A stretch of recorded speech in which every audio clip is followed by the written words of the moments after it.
Bonjour à tous. Est-ce que quelqu'un sur le chat des questions peut me confirmer que vous m'entendez correctement?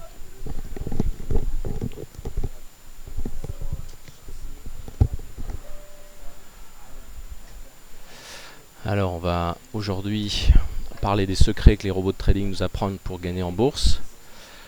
J'aurais besoin... C'est bon? D'accord, on me confirme que on m'entend comme il faut. Pas de souci. Alors, voilà. Parfait, donc on va démarrer. Alors je vais commencer par une brève présentation de mon historique pour ceux qui ne me connaissent pas. Alors voilà, donc très brièvement, j'ai commencé à faire ce métier en 1995. À l'heure actuelle, je suis le fondateur de deux sites, bestcfd.com, qui est un apporteur d'affaires pour FXCM, et cfdperformance.com, qui est une solution de trading automatique accessible pour les particuliers. Et donc je me suis lancé en 1995. À l'époque, je faisais de l'apport de clientèle sur une activité beaucoup plus classique, celle des actions, à partir de ma ville d'origine, Bordeaux. En 2001, j'ai eu l'opportunité de vendre cette société. Pour la petite histoire, j'ai vendu le 31 août 2001, quelques jours avant le 11 septembre. Et je pense que mon histoire n'aurait pas été la même si j'avais attendu 10 jours de plus pour faire cette transaction. Je suis parti en Angleterre travailler pour des hedge funds dans l'ingénierie financière, toujours à mon compte. Et puis en 2008, j'ai relevé un nouveau défi avec la prise en main de la société BestCFD, dont je suis actuellement le directeur. Et donc voilà. Alors mon activité à travers les systèmes de trading, elle est depuis toujours, c'est-à-dire j'ai toujours été passionné par la modélisation des cours, donc essayer de lire avec les mathématiques ce qu'il y a dans les cours de bourse pour essayer de valider les idées que l'on essaye d'appliquer de manière discrétionnaire sur les marchés. Donc dès 1997, j'ai créé mon premier système de trading, et ensuite c'est en 2002-2003 que j'ai vraiment commencé à devenir à plein temps dans cette activité. Ensuite, il y a 2 ans de ça, j'ai lancé un projet dont je vais vous parler plusieurs fois aujourd'hui, qui s'appelle cfdperformance.com. C'est l'aboutissement de 20 ans d'expérience. L'idée, c'est de permettre à n'importe quel particulier qui a un compte avec nous de suivre des stratégies automatiques de trading sur son compte directement. Et donc il va pouvoir brancher un certain nombre de produits et les suivre. Donc les stratégies vont gérer son propre argent pour lui. Et donc on va regarder un petit peu comment ça se passe. Donc on reparlera du projet au fur et à mesure. Donc voilà la présentation de la page de garde de CFD Performance. Donc vous voyez, c'est une solution pour investir un peu d'épargne sur des produits dynamiques en suivant les indices boursiers. Donc on a des stratégies qui agissent sur le CAC, sur le DAX, sur l'or et sur le pétrole. Donc là, c'est sur notre page d'accueil, vous avez la possibilité de regarder sur les derniers mois la performance des stratégies. Donc voilà, on reviendra à ça en détail en fin de présentation. Pour l'instant, on va aborder le sujet qui nous intéresse, les secrets que les robots de trading nous apprennent pour gagner en bourse. Alors la première chose que je vais faire très brièvement, c'est vous présenter ce que c'est qu'un robot de trading. C'est quelque chose qui ne parle pas toujours aux gens. Donc un robot de trading, c'est en fait un algorithme mathématique, un morceau de code informatique qui va analyser en temps réel les cours boursiers, et en fonction de ce qui va se passer sur les marchés financiers, les cours vont arriver, vont renseigner cet algorithme, et cet algorithme va prendre des décisions en fonction de ce qu'il a été programmé. Ces décisions, elles peuvent être extrêmement basiques ou très complexes. Les plus basiques sont par exemple, il est 9h, je décide d'acheter. Donc on va écrire un code qui va dire, il est 9h, je décide d'acheter. On va installer ce code sur un logiciel spécial. Ce logiciel va surveiller les cours et l'environnement de la bourse en temps réel. Et on va avoir comme ça des ordres qui vont se produire en temps réel. Donc concrètement, ça a cette forme-là. Par exemple, ça c'est un exemple de code. Donc le langage, c'est l'Easy Language, c'est l'un des langages les plus réputés, puisque la plateforme TradeStation existait déjà sous DOS il y a une vingtaine d'années. Donc c'est eux qui détiennent la majorité du marché. Et donc on a des codes comme ça relativement basiques. Par exemple, le premier, c'est si l'heure de l'ordinateur est égale à l'heure de L1, alors on va commencer une séquence qui est, si je constate que la barre actuelle est en progression par rapport à la précédente, alors je vais acheter, etc. etc. Donc voilà concrètement comment se présente un robot de trading. Et ensuite, ce qu'on va faire, c'est qu'on va l'installer sur un ordinateur avec un logiciel spécifique. Ce logiciel va surveiller les cours en temps réel, et quand les cours vont correspondre aux conditions qu'on a mis dans cette équation, eh ben, ça va passer des achats et des ventes tout seul. Donc ça, c'est ce qui est intéressant. Alors le principe historique des stratégies de trading, c'est qu'on va étudier sur une période très longue ce que ces conditions-là auraient fait, c'est-à-dire que si on a gagné de l'argent ou on a perdu de l'argent en suivant de manière systématique sur les 10 ou 15 dernières années, pardon, sur les 10 ou 15 dernières années, si on avait fait de manière systématique cette logique-là, est-ce qu'on aurait gagné de l'argent avec ça? Si on a gagné de l'argent pendant une durée relativement significative avec un nombre d'ordres très important, on va estimer qu'on a un avantage sur le marché. Et cet avantage sur le marché, on va décider de l'exploiter en live. On va partir du principe que parce que ça a fonctionné pendant aussi longtemps et de manière régulière, on va parier dessus et on va suivre cet investissement de manière automatique. Donc on va brancher, c'est comme ça qu'on dit, cet algorithme sur le marché, et on va pouvoir gérer son compte à partir de ces ordres automatiques sans avoir à s'en occuper. C'est l'algorithme qui va faire le travail pour nous. Donc maintenant qu'on a défini ce que c'était qu'un algorithme et de la façon dont ça va travailler, on va regarder un petit peu les avantages de cette façon de travailler. Tout simplement parce que lorsqu'on fait du trading discrétionnaire, on est en prise avec le marché et on pense trading. C'est-à-dire on pense signaux d'entrée, signaux de sortie, gestion du risque, prise de profit, gestion de la taille de position. On va avoir un raisonnement global par rapport à ce qu'on est en train de faire sur le marché. L'intérêt du trading à base de robots, c'est qu'on va dépasser cette dimension.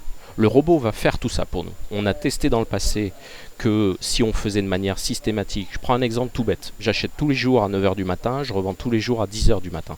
Est-ce que ça, depuis 10 ans, ça a rapporté ou ça a fait perdre de l'argent? Si ça a rapporté suffisamment d'argent et que ça a bien marché, on va décider d'appliquer ça sur le marché.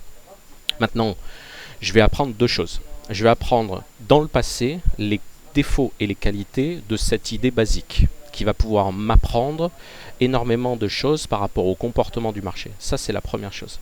La deuxième chose qui va être fascinante, c'est que je vais pouvoir, pendant que le trading va avoir lieu sur mon compte, c'est-à-dire au fur et à mesure que la machine va passer des ordres, au lieu d'être dans le présent et de regarder et de penser au niveau du trading, je vais pouvoir prendre du recul et me concentrer sur l'analyse des pertes et des profits. Et ça, c'est quelque chose que les gens ne font quasiment jamais quand ils font du trading discrétionnaire, tout simplement parce que c'est regarder ses propres défauts et essayer de les améliorer. C'est quelque chose de très difficile à faire. Et la plupart des gens vont être tentés d'occulter cette partie-là, de se concentrer uniquement sur la production, c'est-à-dire j'achète, je vends, je prends des gains, je prends des pertes, mais certainement pas analyser au fur et à mesure au fur et à mesure du temps ce que ça va donner. Alors, je regardais les questions vers la fin, mais de temps en temps, je jette un coup d'œil pour voir ce qu'il y a. Et à l'heure actuelle, donc il y a une première question qui dit est-ce que ça prend en compte la macro ou pas? Alors, celui qui est à l'écran, bien évidemment, il ne prend pas la macro. Par contre, c'est très facile de prendre en compte la macro. Vous avez des tas de... Toutes les idées sont possibles. C'est-à-dire que vous pouvez très bien... Il y a des ordinateurs qui ont été développés pour analyser Twitter. Il y a des ordinateurs qui ont été développés pour analyser la météo. Avec un certain impact sur un certain nombre de cours. L'informatique n'a pas de limite, donc vous pouvez analyser tout ce que vous voulez. Donc il y a des systèmes qui existent et qui sont relativement performants, qui tiennent en compte la macro. Par contre, il faut savoir que jusque dans les années 2006-2007, les algorithmes automatiques qui prenaient en compte la macro étaient relativement performants, et depuis 2006-2007 c'est une catastrophe absolue, tout simplement parce que le marché est devenu beaucoup plus technique, et la macro sont des informations qui sont intégrées dans les cours, et en fait à l'heure actuelle les cours bougent beaucoup plus vite et de manière beaucoup plus juste qu'avant, et en fait il faut en rester à l'analyse mathématique de la structure des cours, et que les informations macro sont en fait beaucoup trop lentes, beaucoup trop en retard par rapport à l'évolution des cours. Donc voilà. En plus, un des deuxièmes problèmes de raisonner macro, c'est que vous allez avoir relativement peu de signaux. Vous allez avoir peut-être 1 ou 2 trades par an, par exemple, pour simplifier, et vous allez vous retrouver avec des investissements, avec un test dans le passé. Même si vous analysez 20 ans, à 1 ou 2 trades par an, vous aurez 40 trades. Et statistiquement, ça ne peut pas être représentatif. C'est-à-dire, vous ne pouvez pas vous appuyer sur une séquence de 40 trades, quel que soit le succès de ces 40 trades, pour vous dire ah, je pense que j'ai trouvé quelque chose qui va me permettre de gagner sur le marché. Et c'est là où justement il faut dépasser les signaux et rentrer dans l'analyse de ces signaux pour savoir l'avantage que l'on va avoir réellement sur le marché ou pas. Donc, première chose que on va apprendre lorsque le marché, lorsqu'on va analyser des algorithmes, même si c'est une évidence, ça va confirmer que le marché ne monte pas de la même matière qu'il baisse. Ça, c'est quelque chose toujours de très important. Alors ici, je vais vous montrer un graphique du DAX sur les 10 dernières années. Donc à gauche, c'est le buy and hold return avec un portefeuille à somme fixe sur l'échelle du temps. Donc avec en première partie donc une baisse très forte, une remontée bien sûr des cours après les années 2002-2003, le crack de 2008 et puis bien entendu une hausse relativement violente ces derniers temps avec une fin de baisse. Maintenant, nous allons regarder une stratégie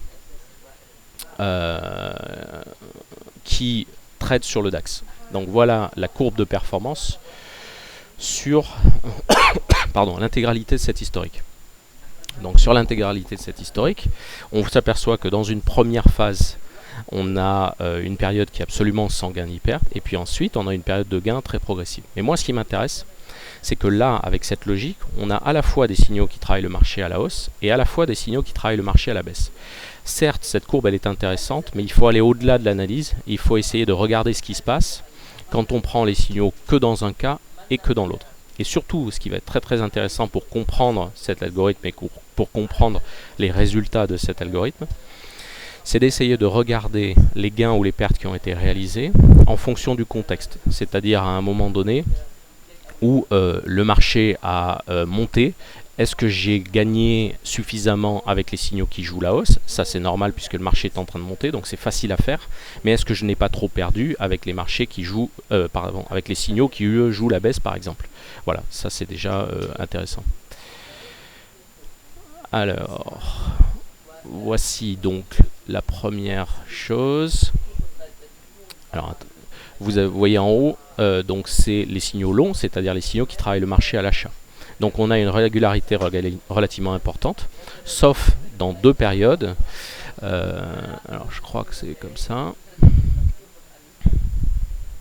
Voilà, je pense que vous voyez ça. Donc on a cette période-là où on a eu des pertes, et puis on a ici une période de doute également, dans lequel on a eu, en tout cas on n'avait pas de gain, en tout cas on avait des pertes. Alors je vous rappelle, si on remonte le DAX, vous constatez qu'ici effectivement on était dans un marché très baissier et qu'à nouveau en milieu de graphique on a eu un marché très baissier.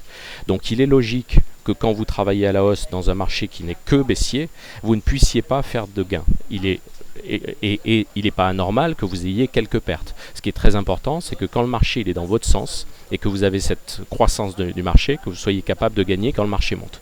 Donc ça, c'est les vérifications qu'on va faire quand on va créer une stratégie. On va dire, ok, cette stratégie est acceptable parce que quand le marché baisse, elle perd très peu d'argent.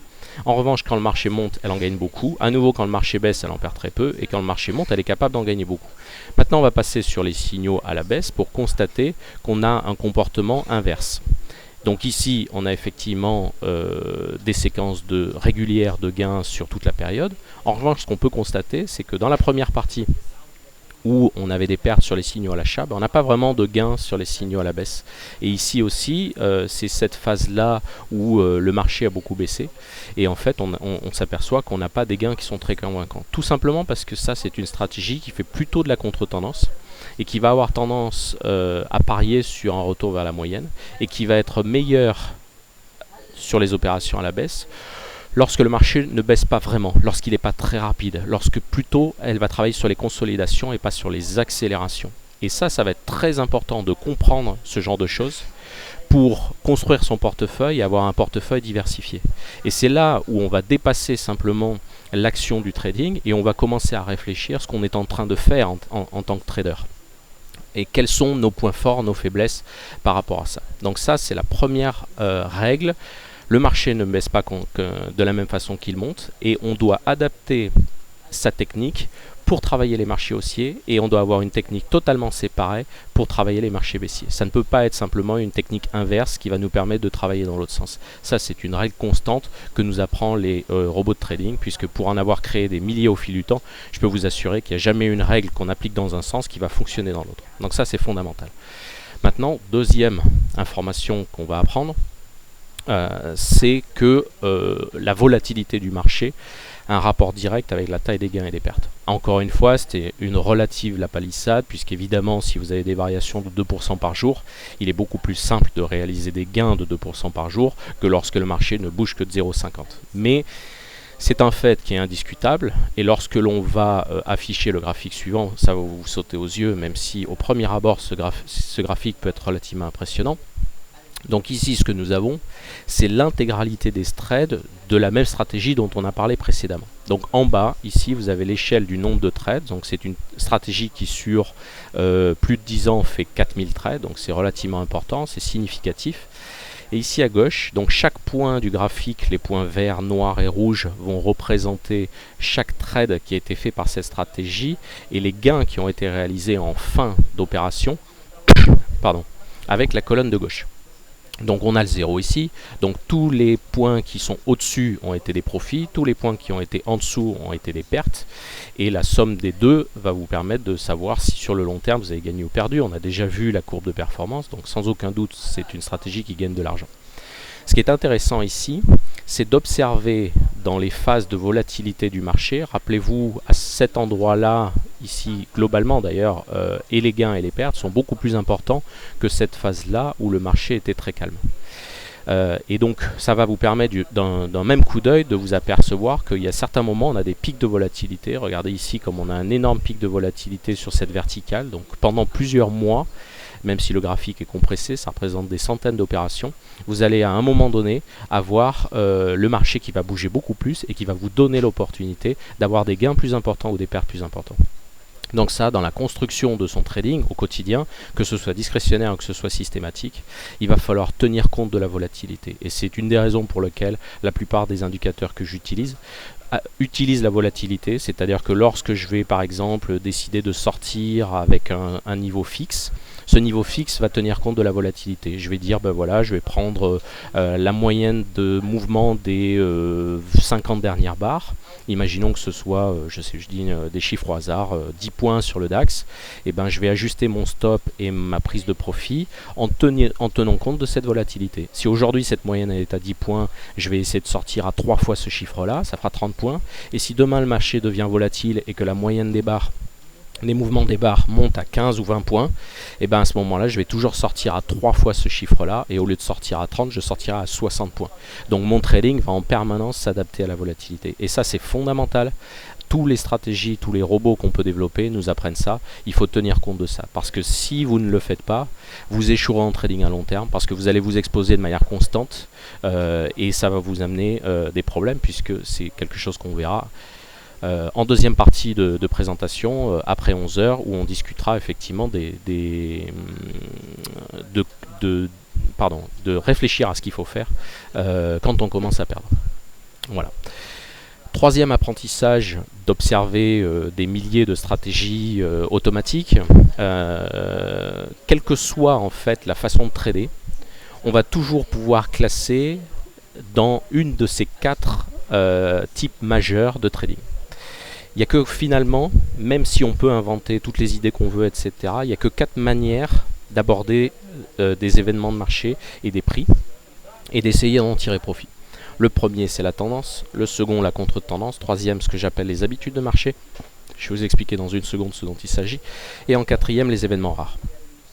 Donc commençons par le premier. La tendance, c'est l'un des plus évidents. Le marché accélère à la baisse. Je rentre pour jouer la baisse, et puis une fois que la baisse s'est terminée, je prends mon profit. Donc là, encore une fois, ce sont des règles automatiques qui ont été testées dans le passé, et on a validé leur intérêt, et on décide de suivre ces règles de manière automatique. Donc ça, c'est pas un trade, c'est pas moi qui ai placé ce trade, c'est la machine qui a placé ce trade en fonction des conditions mathématiques. Donc ce que je lui dis, c'est simplement, chaque fois que tu vas constater une accélération du marché vers le bas, tu vas rentrer à la baisse, et chaque fois que tu vas constater une accélération du marché vers le haut, tu vas tenter de rentrer à la hausse pour vendre beaucoup plus loin. Alors la tendance, la particularité, c'est qu'on va rentrer avec du retard puisque le mouvement est déjà amorcé avant qu'on puisse rentrer en cours de position et on va parier sur le fait que ça va continuer. Donc bien évidemment, si on a une accélération de ce type, qu'on rentre ici et que derrière on se tape une consolidation, ça créera des pertes. Donc on a un retard à l'allumage au niveau du signal, on est toujours en retard puisqu'il faut d'abord constater cette tendance et on va porter la position pour aller beaucoup plus haut. Maintenant, ce que ça nous apprend, c'est que les stratégies de tendance vont parier sur les accélérations très fortes du marché. Ces accélérations sont rares, il n'y a que 20% du temps à peu près que le marché est réellement en tendance. Maintenant, c'est du trading qui va rapporter beaucoup plus d'argent que le trading de contre-tendance dont on va parler juste après. Pourquoi ? Tout simplement parce que quand les mouvements vont être explosifs, il n'y a pas de limite à votre gain. C'est-à-dire que là, on a eu un profit qui est une cinquantaine de points, mais si le marché continue à baisser ce jour-là de 100, 200, 300 points, vous allez pouvoir gagner des sommes relativement importantes. Et ça va compenser toutes les petites pertes que vous aurez quand vous allez avoir des faux signaux. A l'inverse, quand on va être sur de la contre-tendance, donc c'est le slide suivant, on va avoir une logique inverse. Ici, qu'est-ce qui se passe? On fait exactement l'inverse. C'est-à-dire qu'on va attendre que le marché est exagéré dans un sens et on va parier sur sa consolidation dans l'autre. Ce jour-là, on ouvre avec un gap à la hausse. Le système va parier qu'il y a une consolidation de cette hausse. Effectivement, le marché baisse derrière, il y a une consolidation et il va parier là-dessus. Ensuite, on a cette consolidation, on a pas mal baissé, le système va parier qu'il y a un rebond du marché. Donc ici, il va acheter et porter sur l'accélération suivante. Idem ici, on a une petite baisse, il va parier sur un rebond après cette baisse. Là, elle ne va pas se matérialiser, c'est une perte qu'on va avoir. On a un autre exemple ici qu'on aperçoit juste sur la gauche. Effectivement, on avait une baisse, on a commencé par rentrer. Alors pourquoi ce trading-là est très différent du précédent? Tout simplement parce que une fois qu'on va parier sur une exagération, on va espérer que le marché va corriger.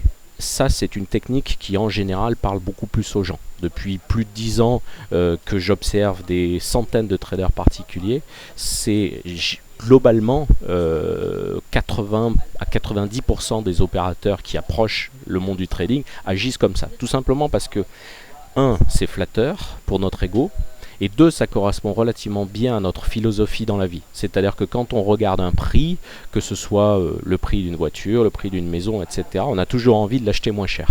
Et lorsqu'on va être regarder un cours de bourse, c'est la même chose. On va regarder qu'il y a eu une hausse ici de 5080 à 5120 et on va vivre dans le passé en se disant bah tiens mince, j'aurais voulu acheter à 5080, maintenant on vaut 5120, j'espère faire un profit avec un retour en arrière, donc je vais parier sur cette consolidation. Et comme on sait que les cours évoluent en vague, on va suivre cette logique. Donc on est toujours amené à faire plus de la contre-tendance que de la tendance à cause de ce côté flatteur de notre biais psychologique qui est celui le comportement qu'on a tous les jours dans la vie de tous les jours. En plus, ce trading à contre-tendance, en général, a un taux de réussite qui est très important par rapport au trading de tendance où le taux de réussite est très faible. Donc là encore, nous qui aimons pas regarder nos propres défauts, on va préférer gagner 6 à 7 fois sur 10 plutôt que de gagner 1 ou 2 fois sur 10 et de perdre les 8 autres fois. Ça va être quelque chose qui va être beaucoup plus confortable à accepter.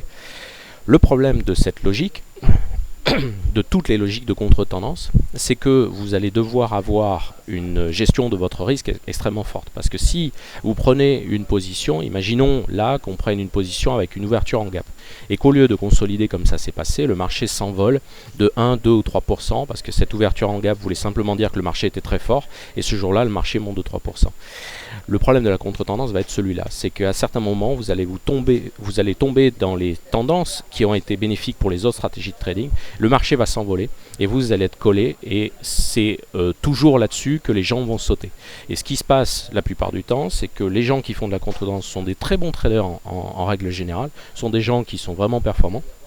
Ils vont avoir beaucoup de succès pendant un certain temps, et puis un jour, sur une seule et unique opération, ils vont prendre la mauvaise opération au mauvais moment, le marché va partir dans le mauvais sens, et ils vont la tenir, s'entêter, jusqu'à ce que finalement ils sautent. Voilà.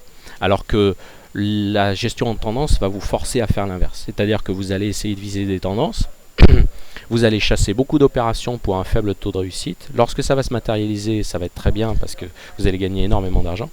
Et lorsque ça ne va pas se matérialiser, vous êtes obligé de mettre des stops rapides, puisque de toute façon, l'idée de la tendance, c'est de parier sur quelque chose qui va devoir arriver très rapidement. Et donc, vous avez une gestion qui est vraiment à l'inverse de ça. Donc, ce qui va être très compliqué pour un trader discrétionnaire, c'est comment je fais pour faire les deux types de trading sur mon même compte. C'est quasiment impossible. On ne peut pas être Jekyll et Hyde. Donc on va avoir à certains moments, on va faire du trading de contre-tendance, et puis la même personne ne sera pas capable de faire du trading de tendance. Donc ça, c'est tout l'intérêt des stratégies automatiques. C'est que vous allez prendre sur votre compte un robot qui lui va faire de la contre-tendance, vous le laissez travailler. En parallèle, vous allez avoir un autre robot qui va lui faire de la tendance et vous le laissez travailler. Et ces deux robots vont travailler côte à côte en même temps sur votre compte. Qu'est-ce qui va se passer?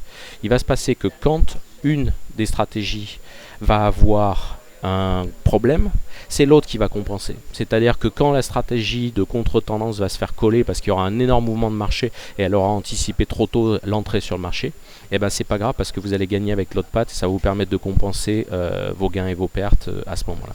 Donc le principe de la diversification, c'est celui qui va vous amener la régularité.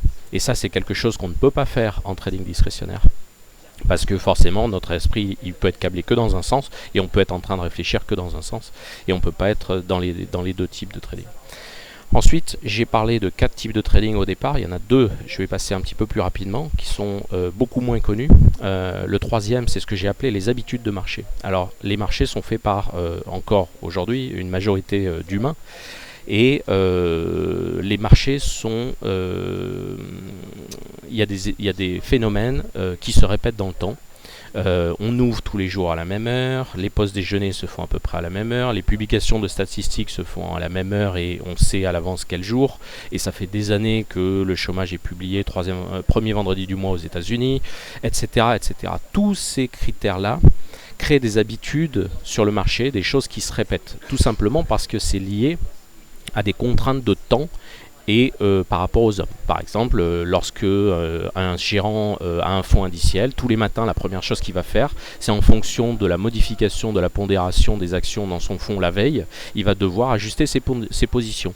Et il sait qu'il doit faire ça avant l'ouverture et dans les premières minutes de l'ouverture pour que son fonds répète exactement ce qui s'est passé sur le marché. Donc 80% des volumes qui vont avoir lieu dans les 10 premières minutes de cotation de la journée sont liés à l'ajustement de ces fonds indiciels. Voilà, ça c'est une première information qui est factuelle. Tous les jours elle va se répéter. Donc on peut essayer de tirer profit de ces choses qui vont se répéter encore et encore. Et donc on va observer des choses comme ça qui vont avoir lieu sur le marché. C'est ce que j'appelle les habitudes de marché. J'avais écrit un article il y a plusieurs années où on observait de manière vraiment très forte que le matin, on a plutôt une tendance baissière sur les marchés européens, tout simplement parce que quand les marchés américains montent, les marchés européens ne sont plus ouverts, pardon, quand ils montent en fin de séance, les marchés européens ne sont plus ouverts. Donc on a tendance le matin à l'ouverture à corriger et à rattraper cette hausse, à ouvrir avec une exagération à la hausse, et puis en fait on s'aperçoit après, un peu comme ce gap là qu'on a à l'écran, on s'aperçoit qu'on a trop monté, on va consolider jusqu'à l'ouverture américaine. Si l'ouverture américaine se passe dans le même sens que la veille, on va reprendre le chemin de la hausse. En revanche, si c'est pas le cas, on va accélérer la consolidation. Donc voilà un peu comment ça se passe. Les habitudes de marché, on a la possibilité de parier comme ça sur des choses qui se répètent encore et encore. Et parfois, on a des systèmes qui peuvent être extrêmement basiques, un peu comme celui dont je vous ai parlé au départ. Alors, il n'est pas aussi simpliste que ça, mais j'achète tous les jours à 9 h et je revends ma position à 10 h tous les jours. Et ça, c'est des logiques qui peuvent gagner et qui peuvent être beaucoup, beaucoup plus fortes que ce que les gens imaginent par rapport au marché. Donc, ce qui va être intéressant, c'est qu'une fois qu'on va avoir capté ce type de biais, c'est comme ça qu'on appelle un avantage sur le marché, on va le mélanger avec un autre type de logique. C'est-à-dire que on va dire voilà, je veux faire de la contre-tendance, mais je vais prendre des opérations à la baisse que le matin par exemple, puisqu'on sait que habituellement le marché a tendance à plus baisser le matin. Et puis l'après-midi, je vais faire des opérations beaucoup plus à la hausse. Voilà, c'est ce genre de raisonnement qu'on peut mettre en place en mélangeant les différents types de logique. La quatrième catégorie, c'est celle que j'appelle les événements rares. Alors les événements rares, c'est une catégorie qui est souvent occultée par de nombreux traders et qui est pourtant l'une des plus importantes. L'événement rare, c'est ces fameux événements qui vont se dérouler comme son nom l'indique, très rarement, mais qui vont être d'une importance extrême sur les marchés. Ça arrive rarement, mais ce qui se passe, c'est d'une violence telle que ça peut complètement remettre en question des mois et des mois de gains que vous aviez réalisés sur votre portefeuille. Donc c'est fondamental d'être protégé contre ce genre de choses. Alors pour un trader discrétionnaire, c'est extrêmement difficile à suivre, à faire. Parce que on ne peut pas imaginer que vous allez passer une opération par mois ou une opération tous les 3 mois. Les événements rares sont à ce point rares. Et ça va être un souci. Donc c'est pour ça qu'il faut que ce soit des robots qui suivent ce type d'événement à votre place. Et l'événement rare, c'est l'un des systèmes les plus importants qui va être présent dans votre portefeuille, parce que c'est, comme je l'ai dit, c'est celui qui va vous couvrir le jour où ce qui ne devait jamais arriver va finalement arriver. Et il est probable que ce jour-là, le reste de votre portefeuille va être fracassé. Et en ayant un événement rare, eh ben vous allez pouvoir avoir une réduction de votre risque et une diminution de votre perte à ce moment-là. Donc c'est vraiment des stratégies qui sont fondamentales. Maintenant, quand on va avoir comme ça ces 4 types de trading, quel que soit ce que vous faites sur le marché, ça rentre dans une de ces catégories. Et ce qui est très important, c'est que chacun de ces types de trading vient avec son lot d'avantages et d'inconvénients, et c'est ce qu'on va voir maintenant. Et si les gens passaient beaucoup plus de temps à regarder ce que ça leur apporte, c'est-à-dire les avantages qu'ils doivent, ils comprendraient quelle est la finalité de leur trading, et ils comprendraient souvent ce qui les amène à un moment donné à faire trop de pertes, et ce qui va leur prendre beaucoup de temps avant de remonter. Donc maintenant on va regarder pour chaque type de trading son avantage et ses inconvénients. Pardon. Et donc, je l'ai passé rapidement en revue, et donc je vais passer assez rapidement sur ce chapitre, mais quand on fait la tendance, on va avoir raison rarement. C'est-à-dire que les tendances sont présentes que 20% du temps, donc on peut grosso modo avoir raison que 2 fois ou 3 fois sur 10 quand on fait de la tendance. Donc il va falloir accepter cette façon-là de trader. En revanche, comme je l'ai dit, son avantage, c'est que quand on va prendre des stops, ces stops vont être très courts. Donc on va avoir des toutes petites pertes, et quand on va gagner beaucoup d'argent. A l'inverse, quand on va faire la contre-tendance, c'est exactement l'inverse. On va avoir un fort taux de réussite, on va avoir des gains qui vont être petits, puisqu'on parie sur des consolidations. Par définition, une consolidation, c'est un petit mouvement, c'est pas quelque chose qui peut être très important. Et en revanche, quand on va se faire prendre, on va avoir vendu ou acheté trop tôt, et qu'en fait on n'est pas du tout dans une consolidation, on est dans un marché en très forte accélération, là les pertes vont être très importantes. Donc il va falloir essayer de comprendre comme ça les avantages et les points forts.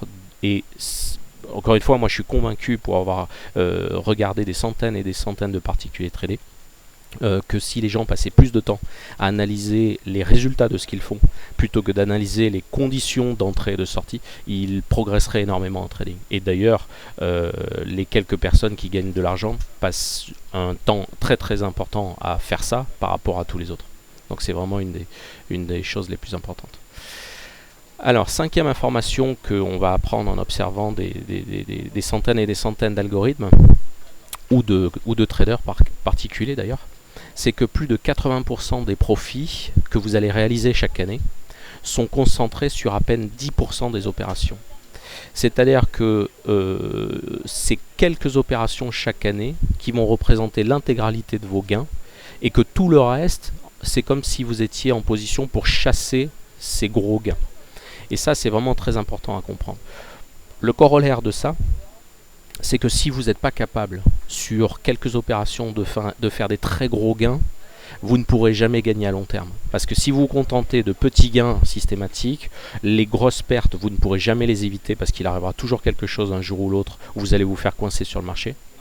Et le jour de la grosse perte, vous allez remettre en question tous les petits gains que vous aviez accumulés, et vous ne ferez pas la différence sur le long terme. Le seul moyen, et les seules personnes qui gagnent en bourse, les seules stratégies automatiques qui gagnent en bourse, mais aussi les seuls clients qui gagnent en bourse, sont ceux qui sont capables, sur une seule et unique opération, de gagner 5, 10, 15, 20% de leur compte, et qui vont faire ça 10 fois dans l'année. Et au bout de l'année, ce sont uniquement ces quelques opérations qui auront réalisé l'intégralité de leurs gains, et toutes les autres opérations se seront compensées. Parce qu'encore une fois, on ne pourra, à partir du moment où on va durer en bourse, on ne pourra jamais éviter le gros accident, et ce gros accident va effacer tout le reste. Donc on va regarder quelques chiffres pour appuyer ça. Voilà, là, encore une fois, rappelez-vous, ça c'est la répartition des gains et des pertes sur 4000 opérations d'une stratégie depuis 10 ans. Donc, encore une fois, échelle de gauche, pour chaque carré, vous avez la somme qui a été gagnée ou la somme qui a été perdue sur chaque trade. Ensuite, ce que le logiciel a fait, c'est qu'il a isolé tous les gains au-dessus de cette ligne qui sont à ce qu'on appelle plus de une standard deviation en anglais, pardon, le mot en français m'échappe, et la même chose en perte. C'est-à-dire qu'on a pris l'intégralité des opérations, on a regardé celles qui ont gagné le plus et on a regardé celles qui ont perdu le plus. Donc ça c'est relativement c'est ces fameuses 10% d'opérations, ou si on les comptait il y en aurait même moins que ça, qui vont concerner les plus gros gains et les plus grosses pertes. Maintenant on va regarder ce qui s'est passé concrètement au niveau des gains et des pertes. Donc vous voyez ici à gauche vous avez une standard deviation des trades, et donc ça c'est le chiffre, et vous avez le cumul. Donc vous aviez gagné 376 000 avec tous les carrés verts qu'il y avait sur le graphique précédent, vous avez perdu 290 000 avec tous les carrés rouges, et vous avez un solde positif qui est plus de 90 000. Et rappelez-vous, au départ, on avait une courbe qui gagnait à peu près 150 000, et donc on a plus de 60% des profits qui sont réalisés simplement avec ces 500 opérations sur le total de 4 000 qu'on avait. Donc on a 12-13% des opérations qui représentent plus de 60% des profits. Donc pour chacune des stratégies, on va avoir un chiffre qui va varier plus ou moins. Ça c'est une stratégie qui passe pas mal d'ordre, donc en général on est un petit peu sur la fourchette basse au niveau de ce qu'on appelle les outliers. Donc les outliers, c'est ce qu'on appelle les événements exceptionnels, mais j'aime bien le terme outliers en anglais parce que c'est une meilleure traduction que le terme français pour les statistiques.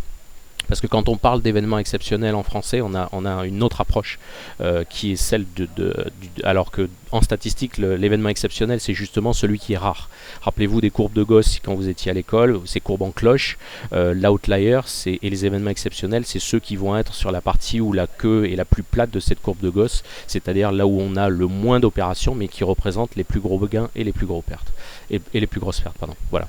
Donc c'est ça qu'on va avoir. Maintenant, on va faire le même constat avec deux standard deviation au lieu de une. Donc ici, vous voyez, on a 85 580 € de profit avec une standard deviation pour 513 opérations. Et quand on va faire deux standard deviations, il ne reste plus que 190 opérations sur un total de 4000, c'est-à-dire à peine 4%, et vous avez quand même plus de 35% des profits avec 53 000 € qui est gagné sur ces quelques opérations. Donc en fait, c'est comme si vous faisiez avec 4000 trades, vous faisiez 3800 trades pour gagner à peu près autant que sur 190 trades simplement. Et ça, c'est ce que les traders doivent réaliser. C'est que l'activité de trading, ça va être de chasser ces événements rares qui vont vous permettre de gagner énormément d'argent, et aussi ça arrive forcément dans les deux sens, c'est-à-dire que vous avez des gains exceptionnels, vous avez des pertes exceptionnelles, et ce qui va être très important, c'est d'être capable de gérer ces pertes exceptionnelles, de ne pas laisser emporter votre compte, puisque quoi qu'il arrive, elles vont se manifester un jour ou l'autre, et ça va être très important de comprendre la mécanique de votre trading pour couper vos pertes, et ça va être fondamental de comprendre la mécanique de votre trading pour laisser porter vos gains, parce que si vous n'avez pas ces 192 000 et que vous passez votre temps à couper vos opérations de manière prématurée, rappelez-vous, ce système de trading fait 160 000 de profit sur 10 ans. Et 112 opérations représentent 192 590 €, c'est-à-dire plus que ce que vous avez gagné au total. Donc c'est de façon certaine que c'est ces opérations incroyables à la hausse qui ont fait l'intégralité de vos gains. Donc si vous coupez de manière prématurée et que vous ne laissez pas développer vos gains, vous n'aurez jamais la possibilité de gagner sur le long terme, ça c'est une certitude. Chapitre suivant. Donc c'est le corollaire de ce qu'on vient d'expliquer. Plus de 82 opérations se compensent et ne servent à rien. Je vais retourner sur le slide avec l'intégralité des opérations. Et rappelez-vous, c'est toutes ces opérations noires qui sont au milieu. Et grosso modo, on peut les compenser puisque le vert moins rouge est égal à quasiment 60% de la somme. Et donc vous avez ce que j'appelle le ventre mou, c'est-à-dire ce qui est la partie haute de la cloche d'une courbe de Gauss, de la répartition de vos opérations qui vont servir à rien. Mais ça, c'est le trading. On s'expose souvent pour que le jour où il se passe quelque chose d'exceptionnel sur le marché, on pense tous les jours que ça peut arriver. En réalité, il n'y a que 10% des opérations qui sont vraiment intéressantes à travailler dans un sens ou dans l'autre. Ensuite, 7e point. sans porter ses gains, on n'a absolument aucune chance à long terme. Je ne vais pas réinsister, je l'ai expliqué juste précédemment, mais c'est vraiment fondamental de comprendre cette logique. L'intégralité des gains vient de quelques opérations. Voilà. Prenons ici une stratégie qui est atypique. C'est une stratégie de contre-tendance, c'est-à-dire que je vais je vais prendre le risque de perdre pas mal d'argent et je vais couper avec un petit profit. Donc là, on a 800 opérations sur une dizaine d'années. On a un taux de réussite sur cette stratégie qui est de 86,4%, donc qui est vraiment très important. Et puis donc on va voir le même graphique que les précédents, la répartition des gains et des pertes. Donc on voit ici la première information qu'on va observer, c'est qu'on a des gains et des pertes qui sont directement en relation avec la volatilité du marché. Rappelez-vous ce que je vous ai expliqué au départ. Donc plus le marché va monter, plus le marché va être calme, plus les pertes vont être faibles, et plus le marché va être animé, plus les pertes vont être importantes. Donc ça, c'est la première information. Et puis la deuxième information, c'est qu'on a quelques pertes. Rappelez-vous, on a 86% de taux de réussite, donc on a énormément de choses qui sont en gain, qu'on va clôturer en gain, qui sont des petits gains. 500 euros pour une position, 1000, 1500 au maximum, c'est ce qu'on va accepter de gagner. Et par contre, on va laisser développer les pertes, parce que ce qu'on veut, c'est optimiser le taux de réussite et c'est optimiser ce qui va se passer sur son compte. Et on va donc laisser les pertes jusqu'à un certain niveau, puisqu'il ne faut pas laisser emporter son compte. Et donc on va fixer un stop, il y a un stop fixe sur cette stratégie qui va agir ça. Et donc on va se retrouver comme ça avec uniquement quelques opérations perdantes, la grande majorité, mais les pertes vont être beaucoup plus intéressantes. Alors pourquoi j'ai choisi cet exemple? Tout simplement parce que ça ressemble à 80-90% des comptes de particuliers que je peux observer dans ma position privilégiée. Et grosso modo, les gens sont en général, les gens sont des bons traders. Et ce qu'ils vont faire, c'est-à-dire ils vont répliquer ce type de choses, ils vont gagner régulièrement des petites sommes, ils ne vont pas laisser développer leurs gains. Ils vont pas avoir suffisamment de boules vertes, ils vont pas laisser porter, c'est-à-dire que le problème de beaucoup de gens, ils passent énormément de temps en perte, et dès que les gains se matérialisent, ils ont envie de couper beaucoup trop tôt dans le trade. Et donc ils vont plus laisser ces gains se développer. Donc ils vont pas avoir assez de vert, et par contre ils vont avoir, non seulement ils vont avoir toutes ces boules en bas, et ils vont avoir beaucoup plus de boules rouges. Et ce qui se passe en général, c'est qu'un jour finalement, ils prennent le risque de trop, et ils ont fait de l'excellent trading pendant parfois 6 mois, 1 an, 2 ans, 3 ans, et sur une seule et unique opération, ils vont perdre tout ce qu'ils avaient accumulé depuis plusieurs années. Et ça, je l'ai vu se répéter encore et encore. Et contrairement à ce qu'on peut penser, un mauvais trader, c'est pas du tout quelqu'un qui perd tous les jours. Un mauvais trader, c'est quelqu'un simplement qui n'est pas préparé à faire face au hasard et qui n'est pas préparé à faire face à ce fameux jour où le marché va faire quelque chose qui n'était jamais arrivé avant ou qu'on n'avait jamais imaginé avant, et c'est ce fameux jour qui emportera son compte. Et la plupart des gens qui perdent en bourse ne perdent pas parce qu'ils gaspillent leur énergie chaque jour, ils perdent parce qu'ils défient les statistiques et ils se mettent en danger au point qu'un jour le marché peut emporter leur compte. Donc la première chose à faire lorsqu'on va envisager de modifier ses habitudes de trading, c'est 1, apprendre à développer ses gains, et 2, savoir que le hasard un jour va venir vous frapper, et il faut être préparé à ça en termes de gestion de son risque et accepter que chaque trade doit avoir une perte maximale et qu'ensuite on tourne cette page et on doit passer à autre chose. Et c'est pour ça que le trading est si difficile à réussir, et c'est pour ça que des solutions à base d'algorithmes sont beaucoup plus fiables, parce que les algorithmes n'auront aucune émotion, vont agir de manière systématique les uns après les autres. Voilà, les deux véritables avantages des algorithmes, c'est celui-ci dont je viens de parler au niveau émotionnel, et le deuxième, c'est ce dont je vais parler maintenant, qui est la diversification. C'est-à-dire que le seul moyen de diminuer votre risque en bourse, puisque quoi qu'il arrive, il se passera un certain nombre de choses qui seront un défaut par rapport à tout type de trading. Le marché a des habitudes, mais il les quitte régulièrement. Et lorsqu'on aborde le marché d'une seule et unique manière, un jour on va se faire forcément prendre et ça va créer une période de perte relativement conséquente. Ça sera la deuxième conférence. Et il faudra savoir comment réagir. Le seul moyen pour réduire ces phases de perte en temps et en valeur, ce sont de diversifier avec les techniques qu'on va utiliser. À un moment donné, le marché il est plus en tendance qu'en consolidation. Donc là, il faut avoir une stratégie qui est capable de profiter de ça. Ensuite, on va avoir des phases de consolidation et pas de tendance. Et il va y avoir des stratégies qui vont faire ça. Nous, humains, si on était capable de faire ça, ça serait le bonheur. Sauf que ces deux états d'esprit qui sont totalement différents, en général, les gens ne sont même pas capables de faire l'un ou l'autre. Ils sont programmés intuitivement, je dirais, par leur histoire à faire l'un ou l'autre. Donc ça c'est la première chose. Et puis la deuxième chose, c'est qu'il n'y a rien qui va vous dire que le marché est aujourd'hui en tendance ou va être en tendance ou que le marché sera demain en contre-tendance. Donc ça va être très compliqué pour un particulier qui fait du discrétionnaire de savoir quel type de technique il doit adopter. Donc ce qui est vraiment fondamental avec les robots, c'est qu'eux ne se posent aucune question. Ils font tous les jours la même chose, 365 jours par an, ils ne se posent aucune question et ils vont répéter les choses encore les unes après les autres. Et puis surtout, la différence par rapport à un trader discrétionnaire, c'est qu'ils n'auront pas d'émotion. À partir du moment où les gains se matérialiseront, que ce soit un gain de 100 euros, de 500 euros, de 1000 euros ou de 100 000 euros sur une opération, eux, ils vont porter. Ils n'ont pas cette euphorie qui va vous frapper quand vous êtes face à un gain et qui va vous faire dire oh là là, j'ai gagné 5000, j'ai pas du tout envie de redescendre à 4000, donc j'ai le doigt sur la sortie de ma position. Non, le robot, il va gérer. Il a une condition qui va dire qu'il faut sortir et il va suivre cette condition sans aucune émotion. Et c'est grâce à ça que dans le temps, il va réussir à capter ces énormes gains et qui va faire la différence. C'est la même chose à la baisse. Il a un stop à 2000, et ben dès que ça va passer 2000, il va actionner le stop. Même s'il doit actionner 3 fois, 4 fois stop consécutivement, il va le faire. Nous humains, on va avoir tendance à habiller la réalité, à se baser sur nos émotions, etc. On va avoir peur, j'ai vu moi des traders être incapables d'appuyer sur le bouton tellement ils étaient paralysés par la peur. Voilà, ça c'est des choses qui vont nous arriver, nous humains, qui n'arriveront jamais à une machine. Dernière chose qu'on va apprendre en observant les traders dans leur ensemble et puis les algorithmes, c'est qu'il n'y a qu'une seule certitude en bourse, c'est qu'un jour le hasard va forcément frapper. Et quand je dis hasard, c'est ces événements qui sont tellement rares qu'on pense que ça ne nous arrivera jamais, mais qui, le jour où ça va arriver, seront capables de tout emmener sur leur passage. Je fais ce métier depuis 1995. J'ai un souvenir très vif de ma toute première crise, de mon tout premier crack, qui était le crack asiatique. J'étais en voyage d'ailleurs en business ici sur Paris. Je me souviens très exactement de l'endroit où j'étais. Et je crois que tous, on sera traumatisés à vie par notre premier crack boursier. J'étais acheteur avec un levier 3 à cette époque et je peux vous assurer que c'est un souvenir encore très vif.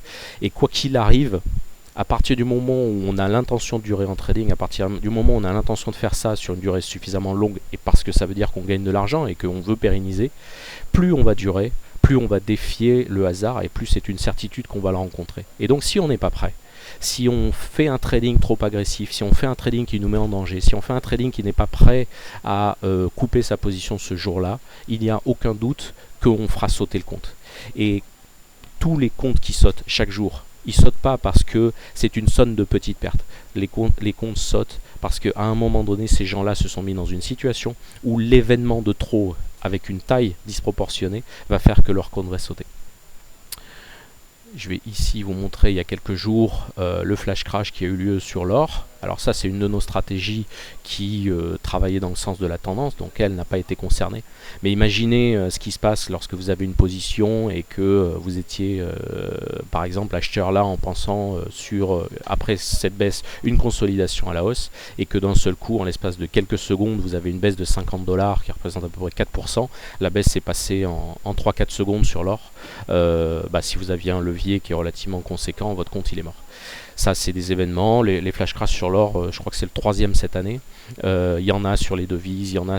Tous les marchés maintenant sont sujets à ce type d'événements. Et donc, c'est une certitude que plus vous allez durer, plus à un moment donné, ça va vous concerner. Cette stratégie a eu la chance d'être dans le bon sens, mais c'est une quasi-certitude qu'un jour, elle pourrait être dans le mauvais sens. Et donc, il faut qu'on puisse être capable de passer au travers. Ça veut dire que votre levier ne doit pas être trop important pour que ça vous emporte pas. Ça veut dire qu'il ne faut pas faire de moyenne en baisse. Ça veut dire que quoi qu'il arrive, il faut être capable de prendre une perte et de se reconstruire après, comme un sportif qui a été blessé en quelque sorte. Voilà, c'est ce genre de choses. Il faut être prêt parce que c'est une certitude et il faut voir ce qui va se passer. Alors, maintenant on a quelques minutes pour des questions. J'ai beaucoup de commentaires positifs, donc comme ça fait très plaisir, je vous en remercie, je vous le dis sincèrement. Le temps que quelques questions arrivent, je vais vous présenter en 2 mots notre solution CFD Performance. Donc l'idée, c'est simplement que vous avez accès à une plateforme cette plateforme, vous avez une librairie de stratégies de trading. On propose des stratégies pour l'instant sur 4 marchés, CAC, DAX, pétrole et or. Et on propose à l'heure actuelle une cinquantaine de stratégies. On en propose de nouvelles constamment. Chaque stratégie qui est ajoutée est diversifiée par rapport aux précédentes. C'est pas simplement pour augmenter le chiffre, c'est pour que ces stratégies fassent des choses autres que ce qu'on sait déjà faire avec les autres stratégies, toujours dans un but de diminuer votre risque. Et l'idée, c'est de construire un portefeuille de stratégie qui va agir sur votre compte et qui va vous permettre d'investir à long terme en bourse. Donc ça se passe de la manière suivante, vous allez ajouter chaque stratégie sur votre compte en un clic. On vous propose un portefeuille type de stratégie, par exemple, si vous n'avez pas suffisamment de culture pour faire vous-même le choix parmi les stratégies qu'on propose. On vous propose un portefeuille modéré et puis un portefeuille dynamique. Vous allez simplement brancher ça. Et votre compte, à partir du moment où vous avez branché, vous n'avez plus qu'à fermer la plateforme, éventuellement fermer l'ordinateur, et les ordres vont passer tout seuls à partir des stratégies. C'est-à-dire que chaque stratégie, quand elle va décider d'acheter ou vendre, ce jour-là par exemple, eh ben, un ordre est arrivé sur votre compte pour le volume que vous aviez déterminé. Donc c'est une solution qui est accessible à partir de quelques milliers d'euros. Les comptes, on arrive à construire un portefeuille diversifié dès qu'on a 3-4 000 euros, donc c'est pas du tout réservé aux gens qui ont beaucoup de capitaux. Et l'idée, ça peut être aussi d'avoir un compte avec des stratégies automatiques qui a une gestion plus long terme et qui va vous permettre d'étudier un peu comme on étudie un bon élève, c'est-à-dire de regarder ce qui se passe au niveau de ce trading et des idées qui ont été provoquées par ces systèmes et de voir ça. Donc je vous invite à vous renseigner donc, sur notre site cfdperformance.com. Alors je vais remonter un petit peu.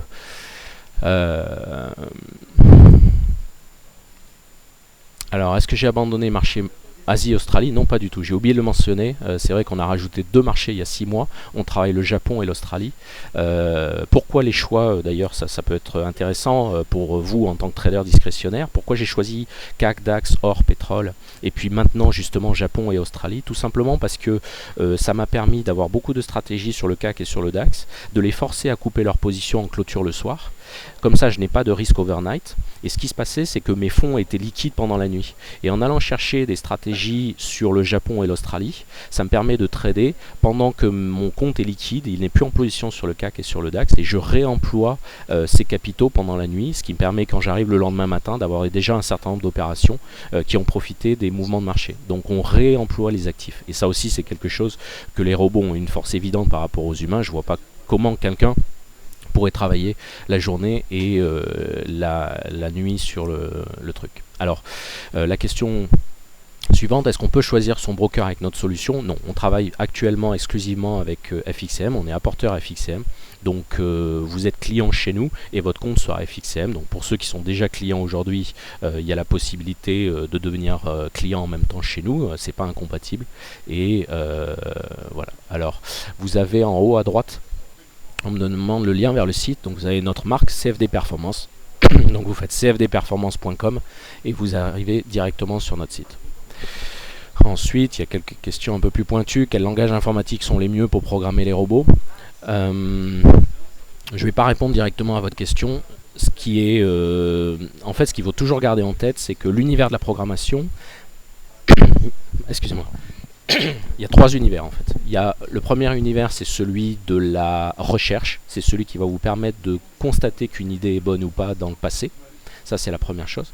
La deuxième chose, c'est l'univers de la production, c'est-à-dire les signaux qui vont arriver sur votre compte. Et le troisième univers, c'est celui de la surveillance, c'est-à-dire tout ce qui va, parce que comme c'est des robots, il faut quand même surveiller qu'ils font leur travail correctement. Et donc en fait, pour trouver les meilleures solutions, il va falloir prendre en compte ces 3 univers. Les gens pensent beaucoup trop que c'est le plus difficile, c'est de trouver excusez-moi, une idée de trading. En réalité, le plus difficile, c'est d'avoir une qualité d'exécution certaine et de ne pas être collé devant son ordinateur pour surveiller un robot qui doit travailler tout seul. Donc voilà, donc ça c'est en fonction de ça. Alors aujourd'hui vous avez le leader du marché qui est TradeStation bien sûr, et vous avez une solution alternative qui s'appelle Multichart qui est une partie de l'équipe de TradeStation il y a plusieurs années, quand TradeStation a été racheté par un broker, c'est maintenant devenu un courtier, qui ont développé une stratégie alternative. À mon avis, quand on veut se lancer, c'est une des plateformes les plus intéressantes qu'il peut y avoir. Alors il faut des comptes MT4 et VPS? Non, pas du tout. La solution qu'on utilise, c'est une solution de type Gmail, c'est-à-dire server-side, où les stratégies, la plateforme que vous avez utilisée avec nous, c'est simplement une plateforme d'affichage. Vous allez ajouter vos stratégies, etc. Une fois que ces stratégies vont être sur votre compte, l'information va être enregistrée côté serveur. Les serveurs de production sont chez FXCM et chaque ordre qui va arriver va être traité directement côté serveur. Donc vous, votre machine, elle est éteinte à ce moment-là. À partir du moment où la stratégie a été installée, il n'y a plus besoin du tout de faire le suivi avec ça.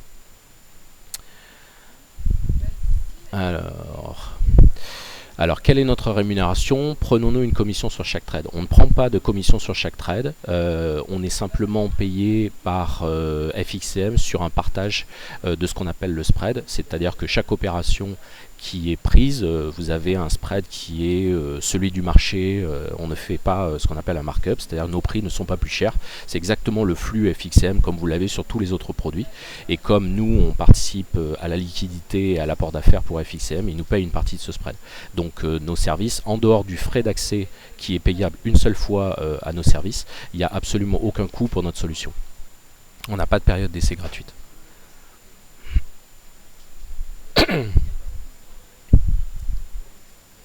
Alors pardon, je passe en revue quelques questions.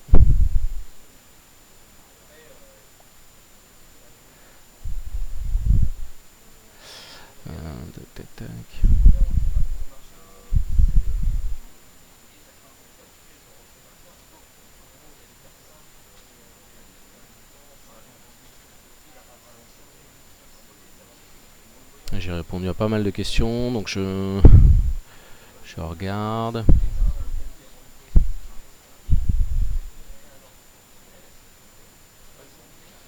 Globalement, j'ai répondu. Excusez-moi, je suis obligé de passer en revue parce qu'il y a vraiment un nombre très important de questions. On est nombreux à cette conférence. Et donc, tiens, une question intéressante. Est-ce que les algos développés dans les hedge funds sont faisables par les particuliers? Et si oui, peut-on trouver de l'information sur le sujet? Alors, il y a plusieurs mondes dans l'algo. Vous avez dû certainement entendre parler de ce qu'on appelle le trading à haute fréquence. Ça, c'est quelque chose qui est à l'heure actuelle en train de devenir de moins en moins présent. Heureusement d'ailleurs, parce que ça a créé énormément de bruit statistique sur les marchés, ça a rendu le trading pour tout le monde, les discrétionnaires et les autres automates, beaucoup plus compliqué. C'est simplement des algos qui passent énormément d'ordres chaque seconde, sont capables de passer 2000 ou 5000 ordres en une seconde. Et c'est eux qui sont à l'origine de ces flash crash, etc. Et dans cette catégorie, il y avait, disons, je vais m'avancer, 60 à 75% de ces algos qui sont des algos tricheurs, en fait, qui vont profiter d'un décalage de cours entre une place et une autre, qui vont faire ce qu'on appelle du soft coding, qui vont remplir les carnets d'ordre juste pour tromper les autres algos, etc. Et donc depuis la publication du livre Flash Boy par, j'ai mangé son nom, c'est pas grave, en début d'année dernière, les autorités de tutelle se sont enfin impliquées. On a même des opérations par le FBI au niveau pénal aux États-Unis, et les plus algos, les algos les pires au niveau du flash, du trading à haute fréquence sont en train de disparaître. Donc ça, c'est la bonne nouvelle. Ensuite, une fois que on a dépassé ces algos haute fréquence qui ont besoin d'énormes serveurs, d'être très proches des bourses, vraiment des ingénieurs extrêmement pointus, donc qui ne seraient pas reproductibles au niveau des particuliers. Ensuite, tous les algos qui sont présents dans les hedge funds sont faisables par des particuliers. Ça va dépendre de votre niveau de compétences marché, de compétences informatiques. Mais il n'y a pas de choses extraordinaires. C'est simplement une capacité à collecter de l'information, à l'analyser, à la filtrer. Puisque finalement un algo c'est simplement ça, c'est je prends une énorme base de données, quelle qu'elle soit, ce soit les cours, ce soit les données macro, ce soit les news, ce soit Twitter, et je décide d'appliquer un filtre, et en fonction de ce filtre je décide d'acheter ou de vendre. C'est ni plus ni moins que ça. Une fois que j'ai acheté ou j'ai vendu, je vais appliquer une gestion de mon risque et je vais appliquer une prise de profit sur le long terme. Et donc, quel que soit le monde dans lequel on travaille, c'est la même chose. Il faut savoir qu'à peu près 20% de nos clients sont des hedge funds et qu'ils utilisent nos algos et que voilà, on est nous prestateurs pour ce genre de choses. Une question intéressante. D'après mon étude, un scalper n'a aucune chance à long terme. C'est le cas. Je n'ai jamais vu un scalper réussir à long terme. En revanche, c'est ceux qui vont réussir le plus longtemps.